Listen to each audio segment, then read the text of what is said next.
Bayangkan suatu pagi di sebuah rumah sederhana di pinggiran kota Magelang. Seorang pria berusia 78 tahun, Pak Surono, bangun dengan senyum tipis di wajahnya. Udara segar masuk melalui jendela yang terbuka, dan aroma teh panas yang baru diseduh memenuhi ruang tamu. Tidak ada suara ribut dari cucu, tidak ada anak yang mengomel karena harus merawatnya. Dia berdiri sendiri, dengan kaki yang masih cukup kuat menopang tubuhnya, lalu berjalan pelan ke teras untuk menikmati matahari pagi. "Saya hidup mandiri, dan itu membuat saya bahagia," ujarnya saat diwawancara. Kalimat sederhana itu, teman-teman, menyimpan makna mendalam. Anda yang saat ini berada di usia 60, 70, bahkan 80 tahun mungkin pernah atau sedang menghadapi rasa takut, bagaimana kalau nanti saya jadi beban anak-anak? Bagaimana kalau saya sakit dan mereka harus mengorbankan hidup mereka untuk merawat saya? Pertanyaan itu wajar, tapi jawabannya tidak selalu harus membuat kita gelisah. Di Indonesia, berdasarkan data Badan Pusat Statistik, BPS, tahun 2024, jumlah lansia mencapai 11,75% dari total penduduk. Artinya, ada lebih dari 31 juta orang di negeri ini yang berada di fase setelah puluhan tahun bekerja, membesarkan anak, dan melewati berbagai tantangan hidup.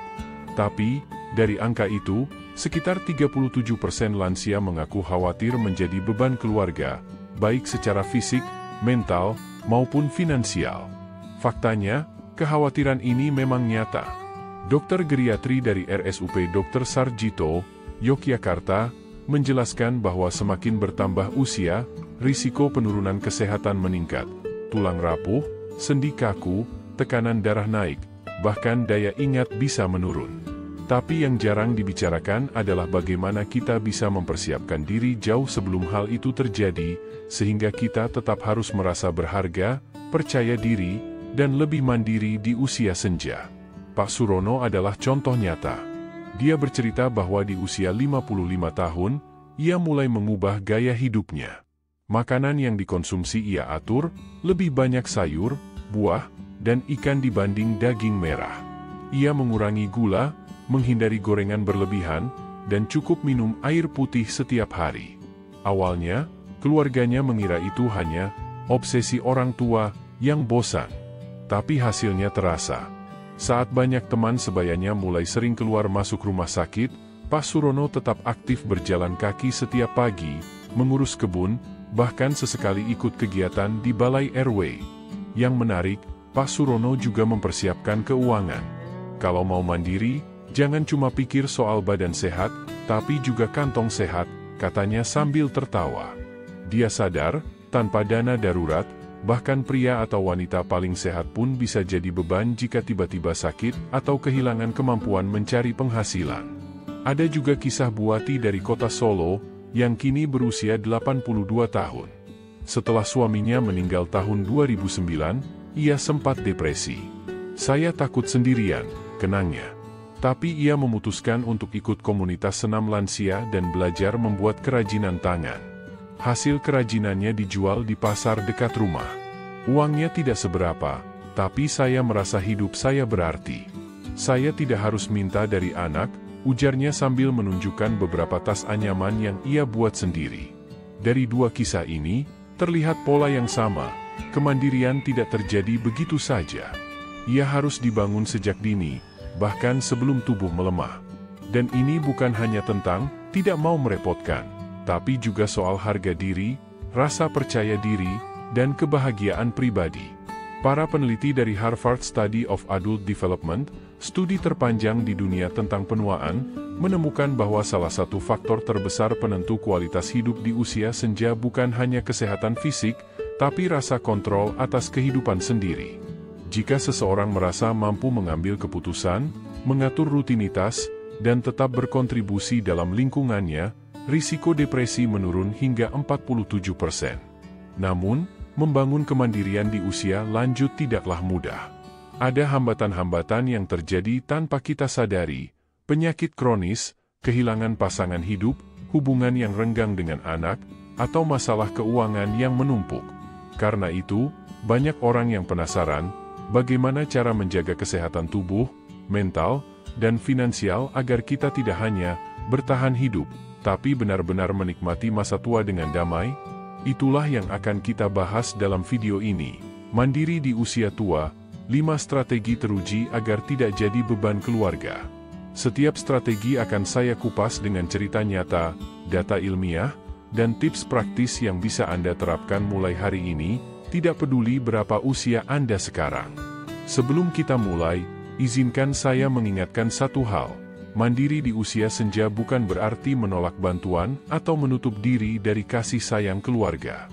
Mandiri artinya memiliki kemampuan, keterampilan, dan kesiapan untuk menjalani hidup tanpa bergantung sepenuhnya pada orang lain, tapi tetap terbuka untuk berbagi momen dan kebersamaan. Karena kebahagiaan sejati di masa tua justru hadir dari kombinasi kesehatan yang terjaga, keuangan yang aman, dan hubungan yang hangat. Jadi, pastikan Anda menyimak sampai akhir, karena strategi yang akan saya bagikan ini bisa mengubah cara pandang Anda terhadap penuaan. Bahkan, jika Anda sudah merasa terlambat, percayalah, memulai hari ini tetap lebih baik daripada tidak sama sekali. Strategi pertama, menjaga kesehatan fisik sejak dini dan secara konsisten. Banyak lansia yang mengira menjaga kesehatan fisik itu baru penting ketika usia sudah di atas 70 tahun. Padahal, menurut penelitian dari Journal of Gerontology tahun 2021, kualitas hidup di usia senja ditentukan oleh kebiasaan yang dibangun sejak 20-30 tahun sebelumnya. Namun, kabar baiknya adalah, meskipun Anda baru mulai menjaga kesehatan setelah usia 60 tahun, manfaatnya tetap signifikan. Dokter spesialis geriatri, Dr. Bambang Arif dari Jakarta, menegaskan bahwa tubuh manusia punya kemampuan beradaptasi, bahkan di usia lanjut. Perubahan kecil seperti memperbaiki pola makan atau rutin jalan kaki bisa meningkatkan kebugaran secara nyata dalam hitungan bulan. Contohnya bisa kita lihat pada kisah Pak Hadi, 78 tahun, dari Yogyakarta. Sebelum pensiun, beliau jarang berolahraga, makan seenaknya, dan sering begadang. Akibatnya, di usia 65 tahun, tekanan darahnya melonjak, sendi kaku, dan stamina menurun drastis. Namun, setelah dokter memberi peringatan keras, beliau mulai melakukan perubahan sederhana. Sarapan buah, mengurangi gorengan, rutin jalan kaki keliling kampung setiap pagi sejauh 2 km, dan minum air putih cukup setiap hari. Hasilnya, dalam waktu 2 tahun, beliau bisa menurunkan berat badan 12 kg, tekanan darah stabil, dan bahkan masih mampu naik motor untuk pergi ke pasar hingga sekarang. Strategi ini menekankan 3 komponen utama yang wajib dijaga oleh lansia jika ingin tetap mandiri: pola makan, aktivitas fisik, dan pemeriksaan rutin ke dokter. 1. Pola makan seimbang dan sederhana. Tidak perlu diet ekstrim atau makanan mahal. Kuncinya adalah mengonsumsi makanan dengan gizi lengkap tapi mudah dicerna. Lansia disarankan memperbanyak sayur, buah, sumber protein rendah lemak seperti ikan, tempe, atau tahu, serta mengurangi gula dan garam berlebih. Dr. Nur Aini, ahli gizi dari Universitas Gadjah Mada, menekankan bahwa kebutuhan energi lansia berkurang, tapi kebutuhan protein justru meningkat untuk mencegah pengecilan otot, sarkopenia. Maka, 1 porsi ikan atau telur setiap hari sangat membantu menjaga kekuatan otot kaki dan tangan. 2. Aktivitas fisik yang aman dan teratur. Jalan kaki, senam ringan, atau bersepeda santai adalah contoh olahraga rendah risiko yang bisa dilakukan. Studi dari Harvard Medical School menunjukkan bahwa lansia yang berjalan kaki minimal 30 menit setiap hari memiliki risiko lebih rendah terkena stroke, penyakit jantung, dan demensia. Aktivitas ini juga membantu melancarkan peredaran darah ke otak sehingga daya ingat tetap tajam. 3. Pemeriksaan kesehatan rutin. Banyak lansia menganggap pergi ke dokter hanya jika sakit. Padahal, pemeriksaan rutin setiap 6 bulan bisa mendeteksi masalah kesehatan sebelum menjadi parah. Misalnya, pengecekan tekanan darah, kadar gula darah, kesehatan gigi, hingga pemeriksaan mata dan pendengaran. Mengabaikan hal-hal ini bisa berujung pada gangguan serius yang membuat lansia bergantung pada orang lain.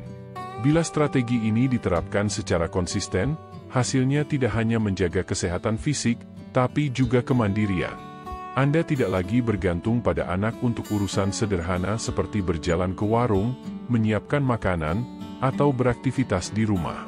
Bahkan, menurut studi dari World Health Organization, WHO, lansia yang aktif bergerak memiliki harapan hidup 5-7 tahun lebih lama dibanding yang pasif. Menariknya, menjaga kesehatan fisik bukan hanya soal umur panjang, tapi juga soal harga diri. Banyak lansia yang mengaku lebih percaya diri saat bisa mengurus diri sendiri. Seperti kata Buati, 74 tahun, dari Surabaya, kalau saya masih bisa masak, jalan ke pasar, dan minum obat sendiri tanpa dibantu, rasanya saya masih berguna, tidak merepotkan anak. Kalimat sederhana ini mengandung makna mendalam. Kemandirian di usia tua bukan cuma tentang fisik yang kuat, tapi juga mental yang bahagia.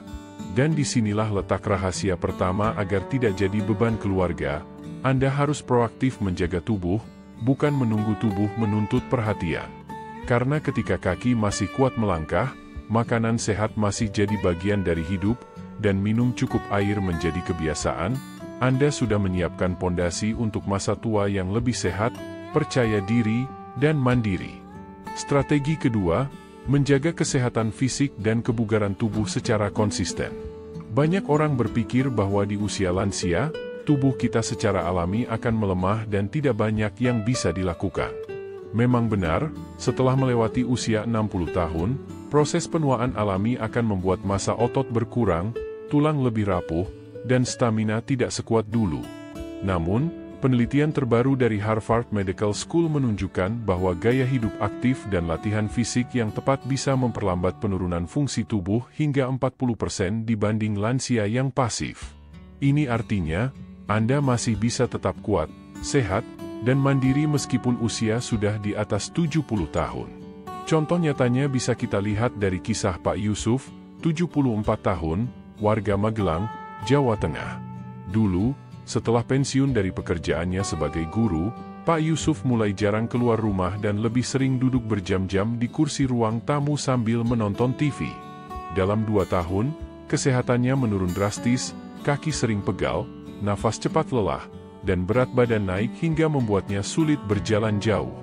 Namun, setelah mengikuti kelas senam lansia di puskesmas setempat, dan rutin berjalan pagi sejauh 2 km setiap hari, kondisinya berubah total. Kini, ia tidak hanya bugar, tetapi juga kembali aktif mengurus kebun kecilnya di belakang rumah. Saya tidak mau merepotkan anak-anak saya. Mereka punya hidup masing-masing. Saya harus cukup kuat untuk diri sendiri, kata Pak Yusuf dengan senyum penuh kebanggaan. Secara ilmiah, latihan fisik di usia lansia membawa banyak manfaat. 1. Meningkatkan kesehatan jantung dan paru-paru, sehingga meminimalkan risiko serangan jantung atau stroke. 2. Menjaga kekuatan otot dan tulang, yang akan membantu Anda tetap mandiri dalam aktivitas sehari-hari seperti naik tangga atau mengangkat barang. 3. Memperbaiki keseimbangan tubuh, sehingga risiko jatuh, yang sering menjadi awal masalah besar pada lansia, bisa berkurang. 4. Memperbaiki kualitas tidur, yang berdampak langsung pada kesehatan mental dan suasana hati. Bahkan, menurut World Health Organization, WHO, lansia yang rutin melakukan aktivitas fisik minimal 150 menit per minggu memiliki peluang hidup lebih panjang dan sehat hingga 5-7 tahun dibanding mereka yang jarang bergerak. Namun, menjaga kesehatan fisik bukan berarti harus olahraga berat. Ada banyak cara yang bisa dilakukan tanpa harus keluar biaya besar. 1. Jalan kaki di pagi atau sore hari sambil menikmati udara segar. 2. Senam ringan atau yoga lansia yang bisa diikuti melalui video gratis di YouTube. 3. Berkebun atau mengurus tanaman, yang selain melatih otot juga memberi ketenangan pikiran. 4. Latihan kekuatan sederhana dengan botol air sebagai pengganti dumbbell. Yang penting adalah konsistensi. Banyak lansia semangat di awal, namun berhenti setelah 1 atau 2 minggu. Padahal, tubuh perlu dibiasakan secara bertahap. Mulailah dari 10 menit per hari, lalu tingkatkan secara perlahan. Sekarang saya mau tanya ke Anda yang masih menonton sampai paragraf 3 ini, apakah Anda masih menyimak? Kalau iya, Tulis di kolom komentar angka 2 sebagai tanda bahwa Anda berkomitmen untuk mulai bergerak dan menjaga kesehatan mulai hari ini. Dan jangan lupa, like, subscribe, dan share video ini supaya semakin banyak lansia yang mendapatkan manfaatnya. Ingat, di channel Kebijaksanaan Lansia, kita berbagi ilmu untuk hidup lebih sehat, bahagia, dan mandiri.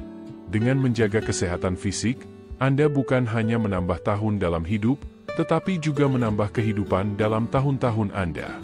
Tubuh yang bugar akan membuat Anda bebas bergerak, bepergian, dan melakukan hobi tanpa harus menunggu bantuan orang lain.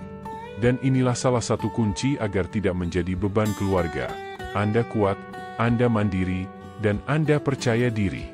Strategi ketiga, menjaga kesehatan mental dan emosional. Kalau kita bicara soal kesehatan di usia lanjut, banyak orang hanya fokus pada tubuh, pola makan, olahraga, atau perawatan medis. Padahal, ada satu hal yang sama pentingnya, bahkan kadang lebih menentukan kualitas hidup seorang lansia, kesehatan mental dan emosional.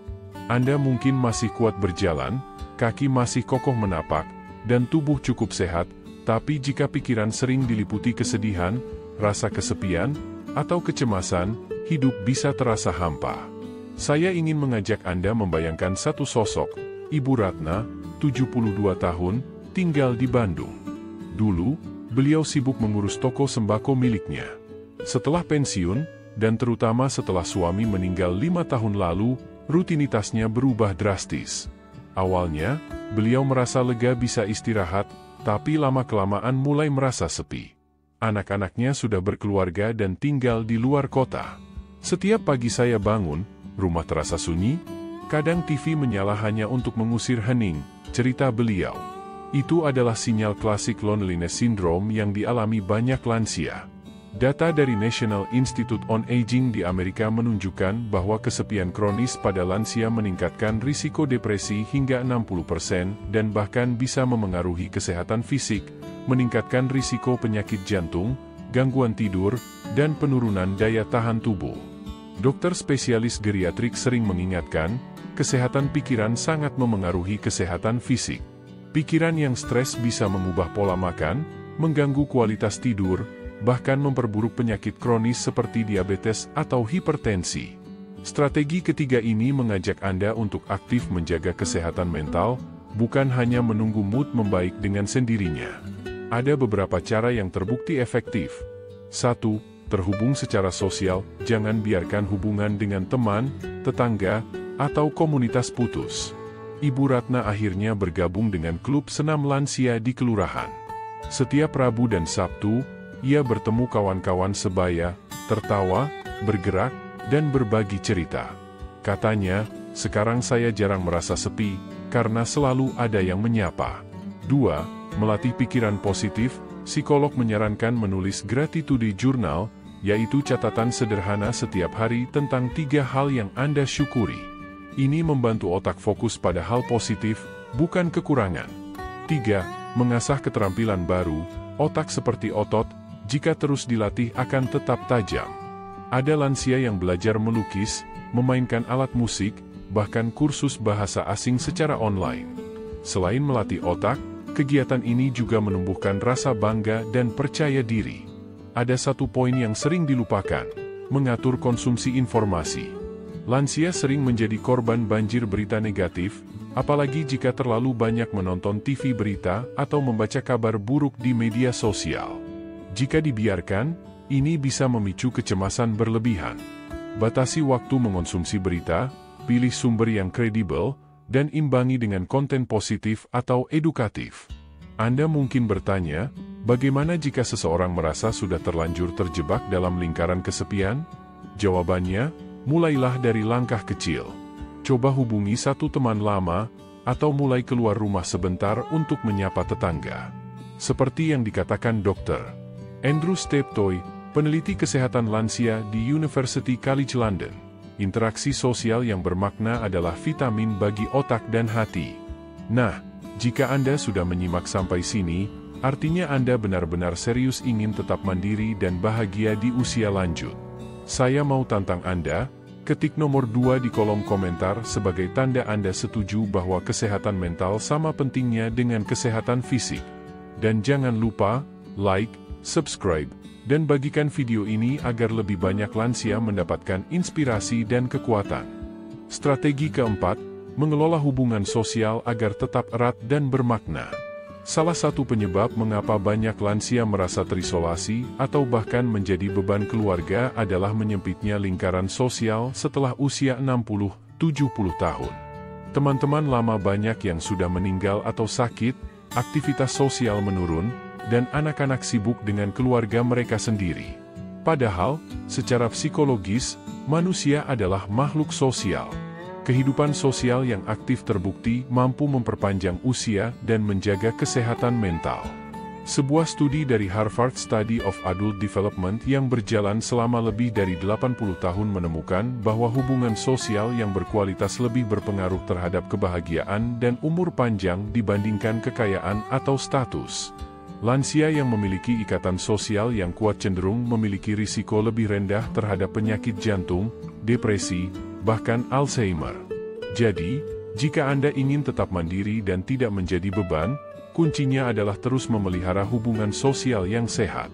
Mari kita lihat kisah nyata Bu Yuliani, 72 tahun, dari Bogor. Setelah suaminya meninggal 10 tahun lalu, ia tinggal sendirian. Awalnya, ia merasa hidupnya kosong. Anak-anaknya jarang pulang, hanya menghubungi lewat telepon. Saya mulai merasa seperti tidak ada gunanya lagi hidup, ceritanya. Namun, titik balik terjadi saat seorang tetangga mengajaknya bergabung di komunitas senam lansia di taman kota. Dari situ, Bu Yuliani mendapat banyak teman baru, bahkan beberapa di antaranya sering datang ke rumah membantunya memperbaiki peralatan atau sekadar mengobrol. Bu Yuliani mengakui bahwa interaksi sosial membuatnya lebih percaya diri dan mandiri. Kalau ada yang perhatian, kita jadi punya semangat hidup. Rasanya lebih sehat juga. Bahkan kaki saya yang dulu sering nyeri sekarang jarang sakit karena rutin senam bersama teman-teman, ujarnya sambil tersenyum. Untuk menjaga hubungan sosial tetap kuat di usia lanjut, ada beberapa cara praktis yang bisa dilakukan. 1. Bergabung dalam komunitas atau klub sesuai minat, seperti kelompok senam, klub membaca, perkumpulan pengajian, atau kelas memasak sehat. 2. Menggunakan teknologi sederhana seperti WhatsApp atau panggilan video untuk terhubung dengan keluarga dan teman, terutama jika jarak jauh. 3. Menjadi sukarelawan di panti asuhan, taman bacaan, atau kegiatan sosial di lingkungan sekitar. 4. Mengatur waktu rutin untuk bertemu atau setidaknya berbicara dengan minimal satu orang teman atau keluarga setiap minggu. Namun, hubungan sosial yang sehat tidak hanya soal banyak teman, tetapi juga kualitas interaksinya. Hubungan yang toksik justru bisa menjadi sumber stres. Oleh karena itu, penting untuk menjaga batasan pribadi dan mengutamakan relasi yang memberikan rasa aman, dihargai, dan saling mendukung. Jika Anda masih menyimak sampai di sini, berarti sudah sampai strategi keempat. Silakan tulis nomor 4 di kolom komentar. Ini tanda bahwa Anda serius ingin hidup mandiri dan tidak merepotkan keluarga. Jangan lupa juga like, subscribe, dan share video ini, supaya semakin banyak lansia lain yang tahu cara mempertahankan kemandirian dan kebahagiaan mereka. Strategi keempat ini pada dasarnya adalah tentang memperluas jaring pengaman emosional Anda. Sebab, hubungan sosial yang baik tidak hanya memberi rasa bahagia, tapi juga dukungan praktis ketika dibutuhkan, entah itu mengantar ke dokter, membantu belanja, atau sekadar menemani makan siang. Hubungan seperti inilah yang membuat Anda tetap mandiri, sehat, dan percaya diri, tanpa merasa menjadi beban bagi siapapun. Strategi kelima, menjaga lingkaran sosial yang sehat. Ada satu rahasia terakhir yang sering diabaikan, padahal dampaknya luar biasa besar, punya lingkaran sosial yang sehat dan mendukung. Banyak lansia mengira bahwa cukup mengurus kesehatan tubuh dan keuangan, maka hidup akan baik-baik saja. Tapi faktanya, menurut riset National Institute on Aging di Amerika Serikat, kesepian dan isolasi sosial pada usia lanjut bisa meningkatkan risiko kematian dini sebesar 26%. Itu angka yang sangat tinggi, bahkan setara dengan risiko akibat merokok. Contohnya bisa kita lihat dari cerita Bu Ratna, 72 tahun, dari Bandung. Setelah suaminya meninggal 5 tahun lalu, ia sempat menutup diri dan jarang keluar rumah. Semua aktivitasnya hanya di sekitar rumah, menonton TV, memasak, dan tidur. Anak-anaknya yang tinggal di kota berbeda mulai khawatir karena Bu Ratna sering mengeluh sakit kepala dan cepat lelah. Dokter yang memeriksanya berkata bahwa kesehatan fisiknya relatif baik, tapi tekanan darahnya sering naik karena stres dan rasa kesepian. Lalu, Bu Ratna mencoba bergabung dengan komunitas lansia di dekat rumahnya, ikut senam setiap Selasa dan Kamis, serta ikut arisan bulanan. 3 bulan kemudian, senyumnya kembali merekah. Ia merasa punya alasan untuk bangun pagi, berdandan, dan berinteraksi. Menjaga lingkaran sosial yang sehat itu bukan berarti Anda harus punya banyak teman atau selalu berada di keramaian. Yang lebih penting adalah memiliki interaksi berkualitas dengan orang-orang yang membuat Anda merasa dihargai, didengarkan, dan diterima. Ini bisa berupa 1. Tetangga yang sering mengajak ngobrol di teras. 2. Grup WhatsApp kecil dengan sahabat lama yang saling berbagi kabar. 3. Komunitas hobi, seperti berkebun, melukis, atau memancing. 4. Kegiatan rohani di masjid, gereja, atau rumah ibadah lain. Jika kaki Anda sudah mulai kurang kuat untuk berjalan jauh, Anda bisa memanfaatkan teknologi. Video call, pesan suara, bahkan grup daring bisa menjadi cara untuk tetap terhubung. Yang penting, jangan biarkan hari-hari Anda berlalu tanpa obrolan hangat atau tawa ringan bersama orang lain.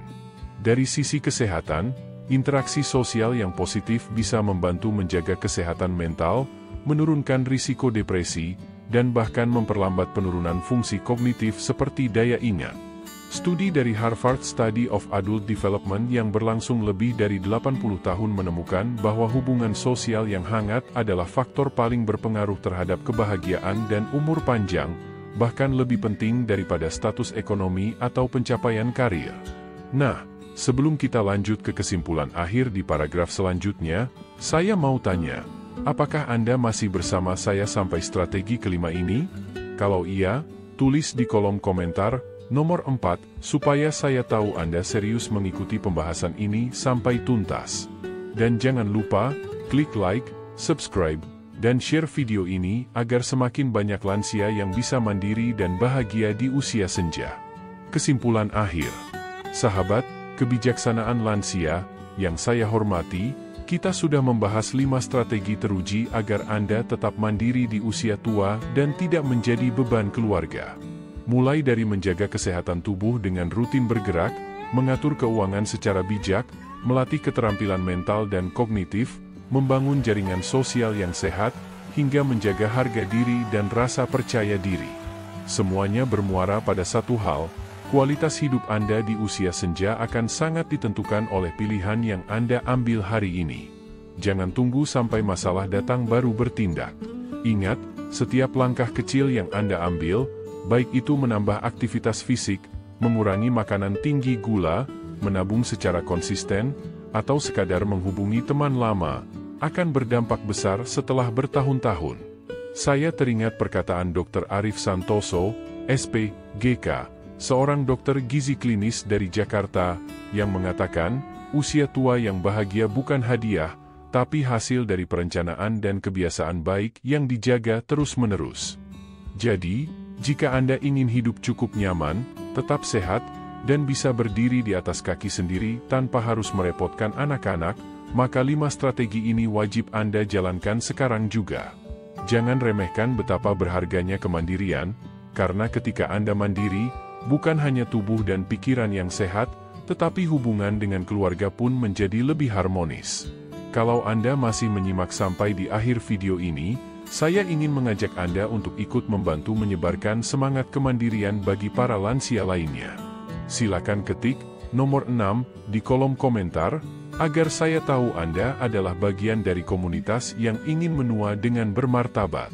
Jangan lupa tekan tombol like, subscribe, dan share video ini agar semakin banyak lansia di seluruh Indonesia yang tahu bahwa mereka bisa menua dengan percaya diri, sehat, dan mandiri. Sampai jumpa di video berikutnya di channel Kebijaksanaan Lansia, dan semoga langkah-langkah yang kita bahas hari ini benar-benar menjadi bekal berharga bagi sisa hidup Anda. Tetap sehat, tetap semangat, dan tetap jadi kebanggaan keluarga.